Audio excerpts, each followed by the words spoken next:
अगर सड़क पर चलते हुए किसी से एक बहुत ही सामान्य सा सवाल पूछा जाए कि मतलब भारत की राष्ट्रीय भाषा क्या है, तो मुझे लगता है 10 में से 9 लोग बिना एक पल सोचे बड़े गर्व से कहेंगे हिंदी। हाँ बिल्कुल, ये जवाब सुनने में बहुत अच्छा लगता है, भावनाओं से जुड़ा है। सही बात है। लेकिन अगर कोई भी उम्मीदवार जो यूपीएससी, बीपीएससी, एसएससी या किसी भी राज्य स्तरीय परीक्षा की तैयारी कर रहा है और परीक्षा हॉल में ओएमआर शीट पर इस जवाब को टिक करके आता है, तो उसे सीधे नेगेटिव मार्किंग मिलेगी। एकदम उसकी रैंक धड़ाम से नीचे गिरेगी। क्योंकि संवैधानिक और कानूनी सच्चाई ये है कि भारत की कोई राष्ट्रीय भाषा है ही नहीं। यही वो बिंदु है जहां से सबसे बड़े भ्रम की शुरुआत होती है। परीक्षाओं में ये सवाल अक्सर इस तरह से डिजाइन किया जाता है कि वो सीधे उम्मीदवार की भावनाओं या आम धारणाओं पर वार करे। साबित होने वाला है। आज टेबल पर हमारे सामने भारतीय संविधान के राजभाषा यानी ऑफिशियल लैंग्वेज से जुड़े कुछ बेहद महत्वपूर्ण नोट्स और स्रोत हैं। जी, भाग 17 के नोट्स।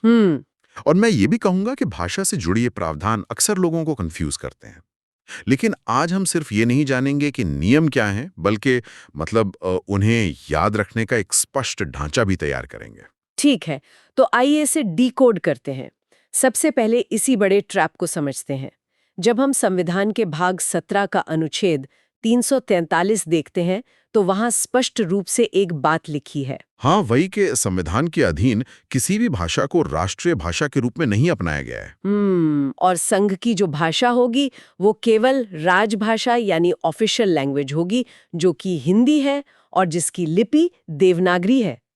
इसे समझने के लिए मैं एक बहुत ही सीधा सा एनालॉजी देती हूँ। बिल्कुल, बताइए। मान लीजिए एक बहुत बड़ी मल्टीनेशनल कंपनी है। उस कंपनी का अपना एक विशाल कॉर्पोरेट ऑफिस है। उस ऑफिस के सारे ईमेल्स, सारे सर्कुलर, सारे आधिकारिक दस्तावेज किसी एक तय भाषा में ड्राफ्ट किए जाते हैं ताकि कामकाज सुचारू रूप से चल सके। हाँ, ताकि कोई कंफ्यूजन ना हो। सही। हाँ। तो वो उस ऑफिस की आधिकारिक भाषा है।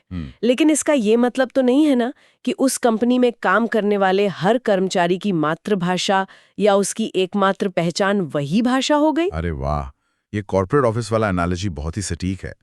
यहाँ जो बात सबसे दिलचस्प है वो ये है कि संविधान निर्माताओं के सामने 1947 के बाद सबसे बड़ी चुनौती यही थी कि सबको साथ कैसे लेकर चले। बिल्कुल, भारत कोई एक भाषा बोलने वाला भूखंड तो है नहीं, ये विविधताओं का एक महाद्वीप है। अगर उस समय किसी भी एक भाषा के आगे राष्ट्रीय शब्द जोड़ दिया जाता तो उसका मनोवैज्ञानिक असर क्या होता? शायद बाकी लोगों को लगता कि उनकी भाषा पीछे छूट गई है। एकदम सही। बाकी सभी दर्जनों भाषाएं बोलने वाले नागरिकों को लगता कि उनकी भाषा दोयम दर्जे की है या वे कम राष्ट्रीय हैं।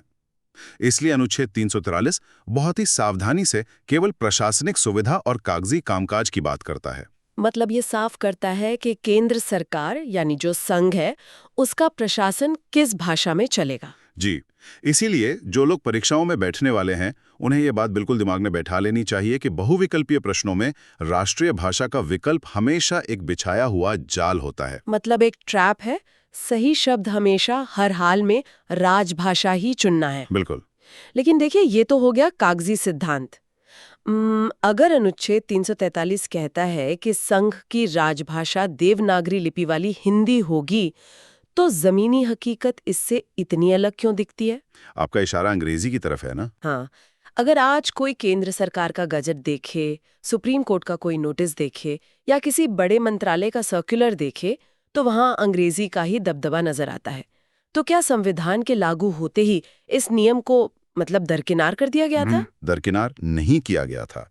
इसके पीछे एक बहुत ही व्यावहारिक मजबूरी थी। जरा 1950 के दौर की कल्पना कीजिए। अच्छा। देश भर का पूरा प्रशासनिक ढांचा, सारे टाइपराइटर्स, सारे पुराने कानून और सारे नौकरशाह, ये सब सदियों से अंग्रेजी में काम करने के आदी थे। हाँ, अंग्रेजों का सिस्टम ही तो चल रहा था। बिल्कुल। अब रातों रात 26 जनवरी 1950 को कोई जादू की छड़ी घुमाकर मद्रास या बंगाल में बैठे किसी क्लर्क से ये तो नहीं कहा जा सकता था ना कि कल से हर सरकारी फाइल सिर्फ हिंदी में ड्राफ्ट होगी। सिस्टम पूरी तरह से क्रैश कर जाता। एकदम। इसीलिए अनुच्छेद 343 के खंड 2 में एक बफर पीरियड की व्यवस्था की गई। इसमें लिखा गया कि संविधान लागू होने से 15 वर्षों की अवधि तक, यानी 1965 तक, संघ के सभी शासकीय कार्यों के लिए अंग्रेजी का इस्तेमाल वैसे ही होता रहेगा जैसे पहले होता था।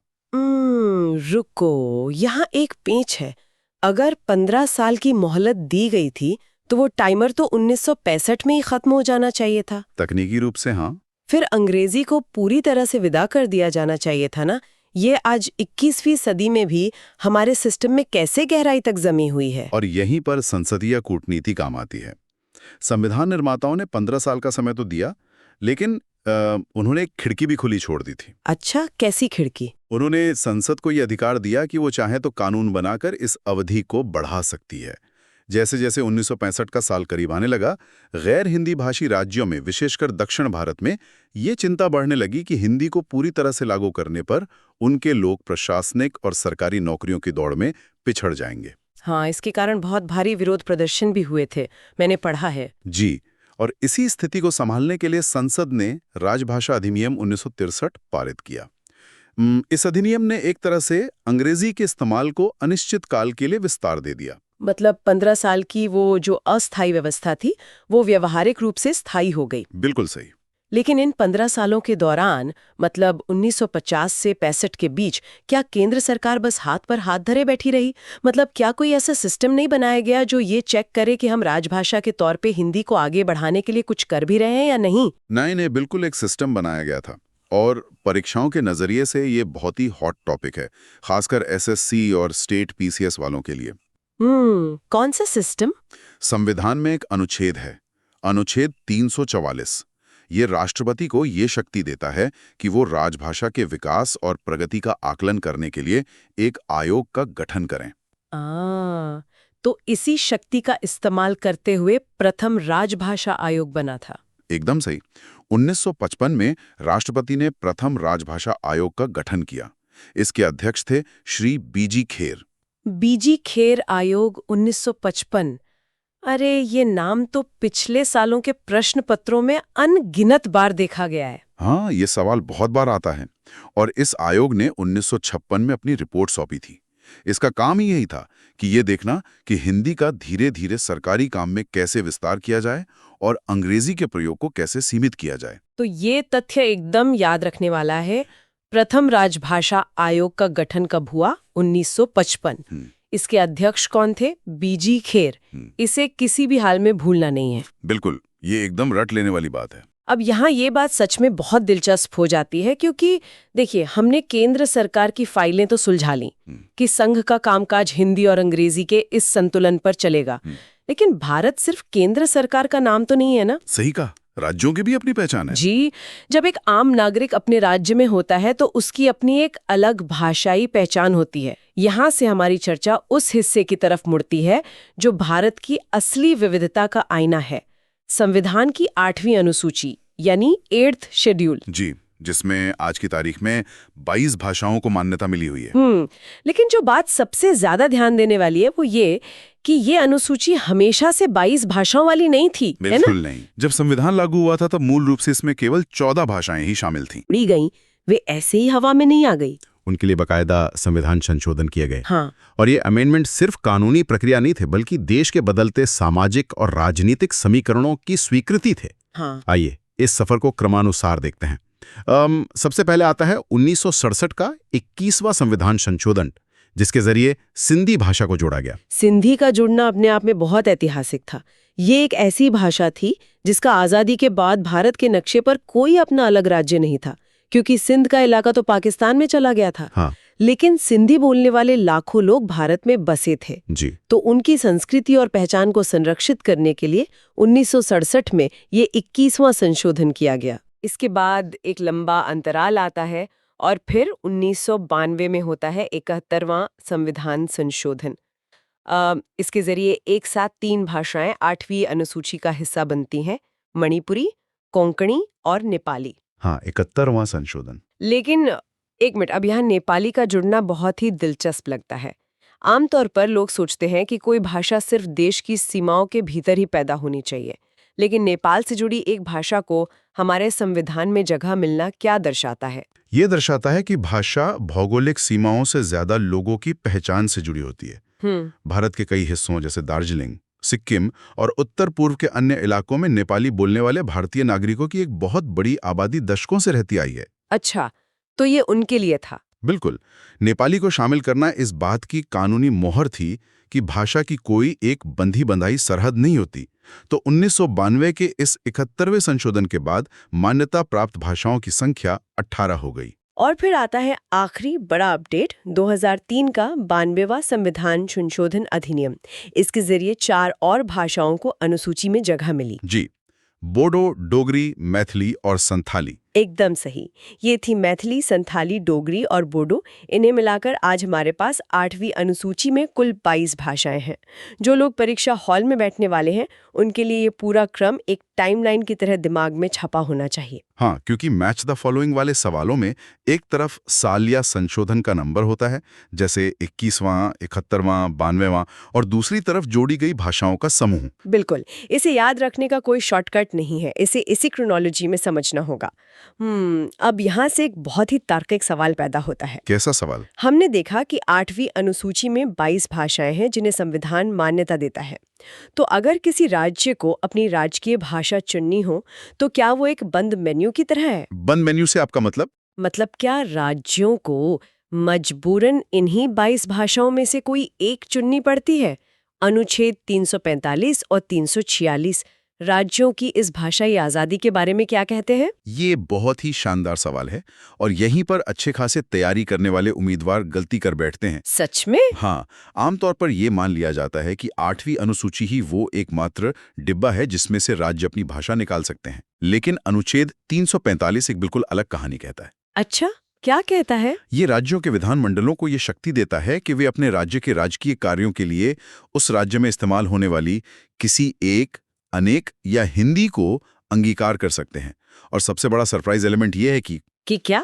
कि राज्यों द्वारा चुनी जाने वाली ये भाषा 8वीं अनुसूची तक सीमित नहीं है। अरे वाह, ये तो बिल्कुल एक ओपन बुफे की तरह हो गया। हाँ, ओपन बुफे ही है। मतलब राज्य चाहे तो उस वीआईपी मेन्यू यानी 8वीं अनुसूची से कोई डिश उठा ले, जैसे आंध्र प्रदेश ने तेलुगु चुनी या केरल ने मलयालम। लेकिन अगर राज्य को लगता है कि उसकी स्थानीय जरूरत कुछ और है तो वो बुफे के बाहर जाकर अपनी पसंद की कोई स्थानीय डिश भी चुन सकता है। एकदम सटीक एनालॉजी आपकी।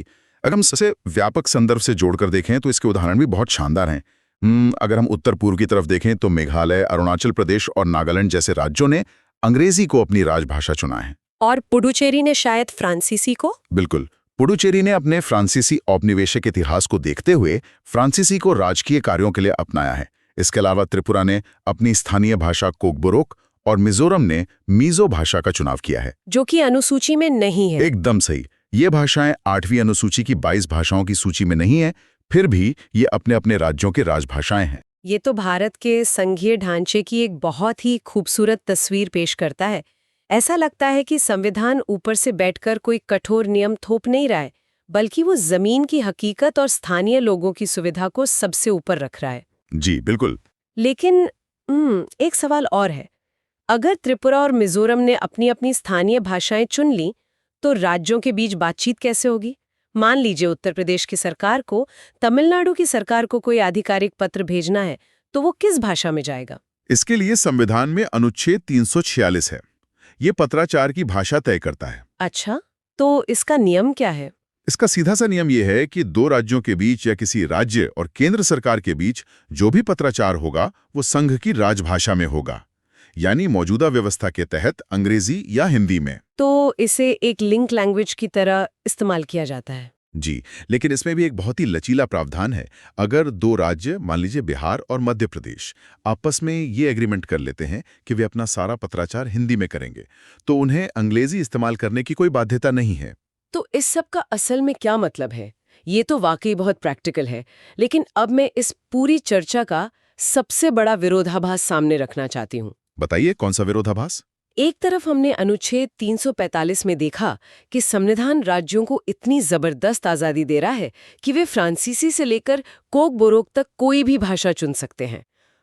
ये बहुत ही लोकतांत्रिक लगता है। हाँ, आजादी तो है। लेकिन दूसरी तरफ जब बात न्यायपालिका और कानून बनाने की आती है तो अचानक से ये सारा लोकतंत्र गायब सा हो जाता है।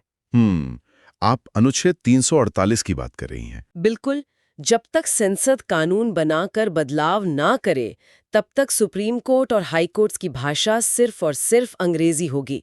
संसद और राज्य विधानसभाओं द्वारा पारित किए जाने वाले सारे कानून, सारे एक्ट्स मूल रूप से अंग्रेजी में ही ड्राफ्ट होंगे। हाँ, ये नियम है। तो मतलब कार्यपालिका और विधायिका में इतनी खुली छूट और न्यायपालिका में सिर्फ अंग्रेजी, ये तानाशाही जैसी क्यों लगती है? ये विरोधाभास लग सकता है, लेकिन अगर हम इसे न्याय व्यवस्था के नजरिए से देखें तो ये एक बहुत ही सोची समझी और गंभीर आवश्यकता है। इसे उसी रेस्टोरेंट वाले एनालॉजी से समझते हैं। अच्छा, कैसे? आपने ओपन बुफे से जो खाना था खा लिया, वहां आजादी है। लेकिन जब बिलिंग काउंटर पे बिल बनेगा तो रेस्टोरेंट का मैनेजर चाहेगा कि सारा हिसाब एक ही भाषा में हो, ताकि ऑडिट में कोई गड़बड़ी ना हो। अरे, ये तो बहुत बढ़िया उदाहरण है। देखिए, न्याय व्यवस्था में शब्दों का वजन बहुत ज्यादा होता है। एक अल्प विराम के इधर उधर होने से या एक शब्द के गलत अनुवाद से किसी इंसान की फांसी की सजा उम्र कैद में या उम्र कैद फांसी में बदल सकती है। सुप्रीम कोर्ट पूरे देश की शीर्ष अदालत है और उसके फैसले पूरे देश के लिए नजीर बनते हैं। मतलब अगर केरला हाईकोर्ट मलयालम में कोई बड़ा फैसला सुना दे और कल को पंजाब के किसी वकील को अपने केस में उस फैसले का हवाला देना हो, तो वो कैसे देगा? अनुवाद करते करते तो सालों लग जाएंगे। बिल्कुल। पूरे देश के कानूनों और शीर्ष अदालतों के फैसलों में एक रूपता बनाए रखने के लिए ये कठोर नियम बनाया गया था। कानून की व्याख्या पूरे देश में एक समान होनी चाहिए। समझ गई। इसलिए अनुच्छेद 348 के तहत ये तय किया गया कि जब तक संसद कोई नया कानून नहीं बनाती, तब तक न्यायिक और विधायी दस्तावेजों की प्रामाणिक भाषा अंग्रेजी ही रहेगी। क्या बात है! मतलब आजादी भी है, लेकिन जहां सिस्टम को बांध कर रखने की जरूरत है, वहां एकरूपता भी है। एकदम सही। हालांकि यहाँ भी राज्यों के राज्यपालों को राष्ट्रपति की पूर्व सहमति से हाई कोर्ट की कार्यवाहियों में हिंदी या राज्य की राजभाषा के प्रयोग की अनुमति देने का अधिकार है। लेकिन जो अंतिम निर्णय या डिक्री होगी वो अंग्रेजी में ही होनी चाहिए। जी हाँ, जजमेंट अंग्रेजी में ही होगा। तो आज की इस गहन चर्चा में हमने भारतीय संविधान के भाषा से जुड़े उन पन्नों को पलटा है जो अक्सर परीक्षाओं में सबसे ज्यादा कंफ्यूज करते हैं। आइए एक बार तेजी से इसे समेट लेते हैं। बिल्कुल, एक क्विक रिकैप कर लेते हैं। हमने देखा कि अनुच्छेद 343 कैसे भारत को एक राष्ट्रीय भाषा के भ्रम से निकालकर राजभाषा की वास्तविकता में लाता है। फिर हमने अनुच्छेद 344 के तहत 1955 के बीजी खैर आयोग के ऐतिहासिक महत्व को समझा। जी, और फिर 8वीं अनुसूची का सफर। हाँ, जहां 1967 का 21वां, 1992 का 71वां और 2003 के 92वें संशोधन ने भाषाओं की संख्या 14 से 22 तक पहुंचाई। हमने अनुच्छेद 345 और 346 के जरिए राज्यों की उस ओपन बुफे वाली भाषाई आजादी को डीकोड किया। और अंत में ये भी समझा कि न्यायपालिका में अंग्रेजी का एकाधिकार कोई तानाशाही नहीं, बल्कि एक रूपता की जरूरत है। बिल्कुल। आगामी परीक्षाओं के लिए ये केवल तथ्य नहीं है, बल्कि एक पूरा वैचारिक ढांचा है। और जब आप तथ्यों को उनके पीछे की कहानी और तर्क के साथ जोड़कर देखते हैं तो रटने की जरूरत खत्म हो जाती है। लेकिन इस पूरी कानूनी और संवैधानिक चर्चा के बीच एक ऐसा विचार है जो मुझे लगता है कि हर उस इंसान को सोचना चाहिए जो इस देश के सिस्टम को समझना चाहता है। वो क्या है? हमने अभी बात की कि सुप्रीम कोर्ट और हाई कोर्ट की कार्यवाही और हमारे कानूनों का मूल पाठ अंग्रेजी में होता है ताकि एक रूपता बनी रहे। ये लॉजिक अपनी जगह बिल्कुल सही है, लेकिन सोचने वाली बात यह है कि एक आम नागरिक जो केवल अपनी क्षेत्रीय भाषा समझता है, चाहे वो मिजोरम का रहने वाला हो जो मिजो बोलता है या बिहार का एक किसान हो जो केवल मैथिली समझता है, उसके लिए देश की सबसे बड़ी अदालत के दरवाजे भाषाई तौर पर कितने सुलभ हैं। ये तो सोचने वाली बात है। कानून उसी के लिए बनाए गए हैं, न्याय उसी को मिलना है, लेकिन वो कानून जिस भाषा में लिखा गया है और जिस भाषा में जज उसे डिकोड कर रहे हैं, वो भाषा उसकी अपनी नहीं है। ये सच में झकझोर देने वाला सवाल है। क्या न्याय की भाषा और आम जनता की भाषा के बीच का ये फासला कभी पूरी तरह मिट पाएगा? क्या तकनीक या भविष्य के कोई संशोधन इस खाई को पाट पाएंगे? ये एक ऐसा सवाल है जिसका जवाब हमें खोजना है। बिल्कुल, यह एक ऐसा सवाल है जो सिर्फ संविधान की किताबों में नहीं, बल्कि हमारी रोजमर्रा की जिंदगी में भी गूंजता है। इस विचारोत्तेजक सवाल के साथ ही हम आज के इस डीप डाइव को यहीं विराम देते हैं। जो लोग आगामी परीक्षाओं के लिए दिन रात एक कर रहे हैं, उनके लिए यह चर्चा जरूर एक मजबूत नींव का काम करेगी। जी, सभी को शुभकामनाएं। विषयों की गहराई में इसी तरह उतरते रहिए, हर नियम के पीछे का क्यों और कैसे तलाशते रहिए। अगली चर्चा तक सीखते रहें और सवाल पूछते रहें।